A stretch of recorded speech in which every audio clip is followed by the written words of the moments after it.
আসিয়া আহা, আল্লাহর সামনে একবার মাথা নত করেছে, পৃথিবীর কোন শক্তির সামনে মাথা নত করে নাই। আসিয়া এবং ফেরাউনের ফিনান্স মিনিস্টার, অর্থমন্ত্রীর বিবি লুকিয়ে কালিমা পড়েছে, সাইয়েদনা মুসা আলাইহিস সালামের উপর ঈমান এনেছে। ফেরাউন শুনে দুইজনকে ডেকে নিয়ে আসলো। অর্থমন্ত্রীর বউয়ের সাথে দুধের বাচ্চা, বলল দুইজন নাকি ঈমান এনেছো লুকিয়ে লুকিয়ে, এক আল্লাহরে ছাড়ো, আমি ফেরাউনরে সেজদা দাও। এরা বলল জীবন যাবে কিন্তু ঈমান যাবে না, জীবন দিব কিন্তু ঈমান দিব। প্রথমে ধরলো অর্থমন্ত্রীর বউকে, তাড়াতাড়ি আমার পায়ে সেজদায় লুটিয়ে পড়ো। সে বলে না, জীবন যাবে ঈমান যাবে না। বলল তাই নাকি, দেখি তোমার ঈমানের কত পাওয়ার। জল্লাদরে বলল কড়াইয়ের ভেতরে আগুন গরম করো, তৈল গরম করো, দুধের বাচ্চাটারে টেনে নিয়ে তেলের মধ্যে ছেড়ে দাও। কল্পনা করতে পারেন?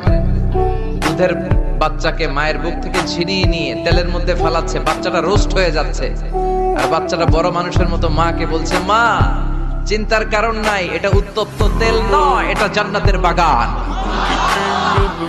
ভয় নাই মা, তুমি চলে আসো, তুমিও লাফিয়ে পড়ো, শাহাদাতের পেয়ালা থেকে মিষ্টি সুধা পান করো।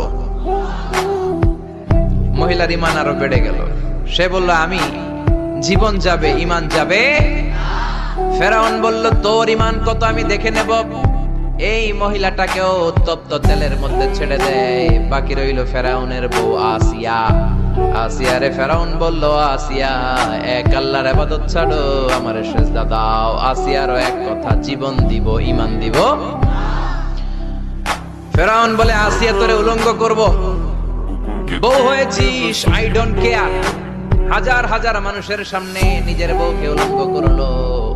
তক্তার মধ্যে উলঙ্গ বউকে শুইয়ে হাতের মধ্যে পেরেক ঢুকালো, পায়ের মধ্যে পেরেক ঢুকালো। এক একটা পেরেক ঢুকায় তক্তার মধ্যে ছিদ্র হয়ে ঢুকে আর ফিনকি দিয়ে রক্ত বেরোয়।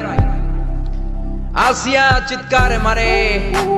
ফেরাউন বলে তাড়াতাড়ি আসিয়ারে তেলের মধ্যে ফেল। আল্লাহ বললেন জিব্রাইল যা, জান্নাতটা তুলে নিয়ে আসিয়ার চোখের সামনে ধর। আমার আসিয়া জান্নাত দেখে দেখে যেন আমার কাছে আসে।